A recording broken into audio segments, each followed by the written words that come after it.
Deməli, sonra gəlir ki, Peyğəmbər sallallahu əleyhi və səlləm deyir ki, yer üzəri mənə məscid və pak edildi.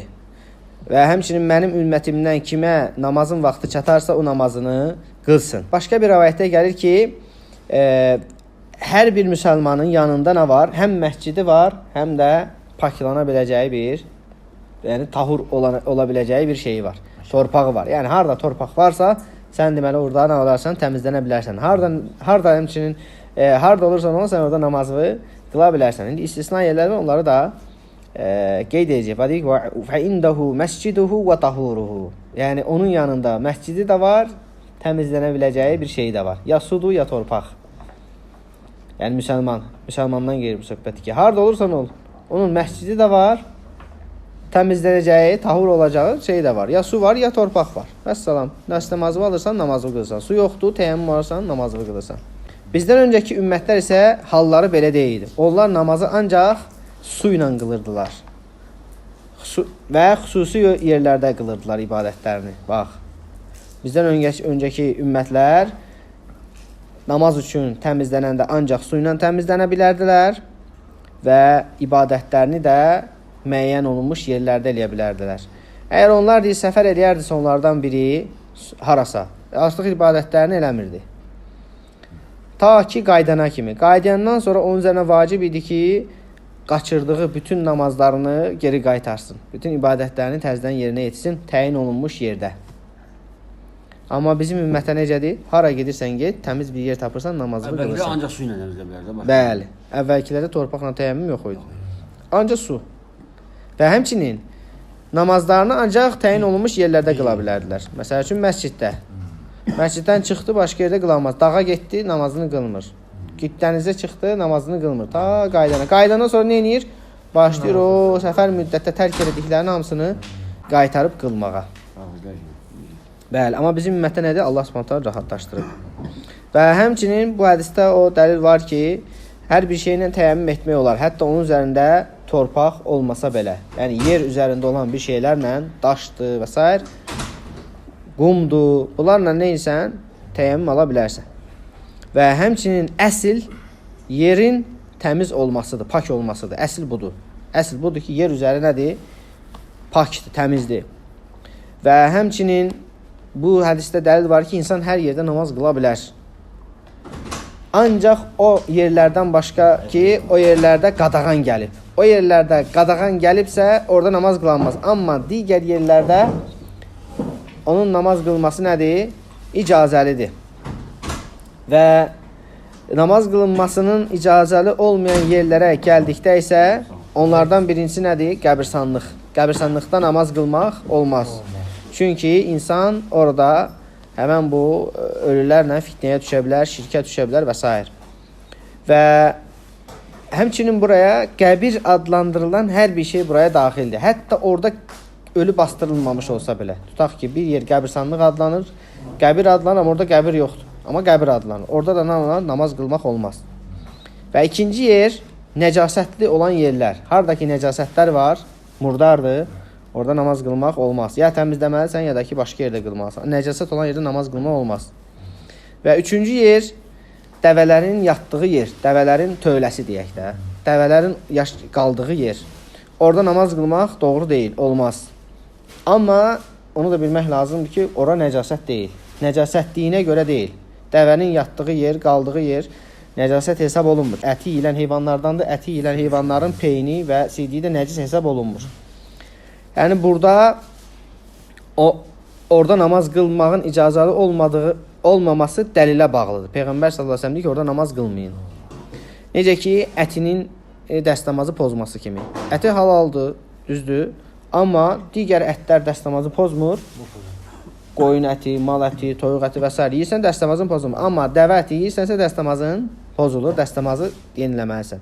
Eləcə də qoyun yatan yerdə namaz qıla bilərsən. Qoyunun pəyəsi deyişəydi, məsəl üçün, tövlədə namaz qıla bilərsən, problem yoxdur. Amma dəvə olan yerdə namaz qıla bilməzsən. Və həmçinin hamamlarda namaz qılmaq olmaz. Və qılsan da doğru deyil. Çünki bunlar şeytanın nədir? Məskənləridir. Yəni, hər bir yer hamam adlandırılırsa, orada namaz qılmaq olmaz. Və məsələn zibil olan yerlərdə və ya belə deyək zibilxana və yaxud da heyvan kəsilən yerlər, oradakı qanlar axıdılır və s. qəssabxanalar və s. Həmçinin yolların ortasında, işlək yolların ortasında namaz qılmaq olmaz. Və həmçinin Kəbənin içində fərz namazı Kəbənin içində sünnət olar, amma fərz namazı Kəbənin içində olmaz. Yəni deyir hər bir halda ən yaxşısı bunlardan uzaq durmaqdır. Ən yaxşısı burada ixtilaf olduğuna görə bu yerlərdə namaz qıl, bəziləri alimlər deyiblər bu yerlərdə namaz qılmaq olmaz. Çünki çirkin yerlərdir. Məsəl üçün dəmül məsfuh, axıdılan qan nəcisdir, düzdür, nəcasətdir. Sən də heyvan kəsilən yerdə də qan olur ancaq, düzdür? Qan axıdılır və s. o da nəcasət yerdir. Ona gedib orada namaz qılmaq olmaz deyiblər. Məsələn zibilxana, zibillik var orada, çirkinlik var, murdar şeylər var, düzdür? Ona gedib orada qılmaq olmaz. Təmiz yerlərdə qılmaq lazım namazı. Ona görə ən yaxşısı nədir? Bu yerlərdə namaz qılmayaraq namazı qorumağındır. Amma məsəl üçün həmən o qəssabxanaların tutaq ki, səthi, çardağı da tutaq ki, binadır, üstü var. Orada qılmaq olar və yaxud da ki, məsəl üçün bir zibillik olan yerdir, onun tutaq ki, səthi var, çardağı var, orada qıla bilərsən. Və namaz şeyə də gələndə yol da deyəndən necə tutulur? Yolun işlək yolların ortasında, amma tərk edilmiş yollardırsa və ya yolların qırağıdırsa problem yoxdur. Harda olmaz? Yolun düz ortasında, işlək yolun düz ortasında namaz qılmaq olmaz. Təhlükə ola bilər. Sən namaz qılırsan, kimsə heyvanı ilə gəlib səni əzə bilər, qaranlıqda görməyə bilər səni, düzdür? Və ya maşını ilə olmaz. Və həmçinin qəsb olunmuş torpaqlar, tutaq ki, kimisə yerini qəsb eləyib. Kimsə orada namaz nədir? İcazəlidir. Çünki o deyir, başqasının haqqıdır. Qəsb olunmuş yerdə namaz qılmaq nədir? Olmaz. Və həmçinin Peyğəmbər sallallahu aleyhi ve sellem burada deyir ki, mənə qənimətlər halal edildi. Məndən öncə heç kimə deyir, bu halal edilməmişdi.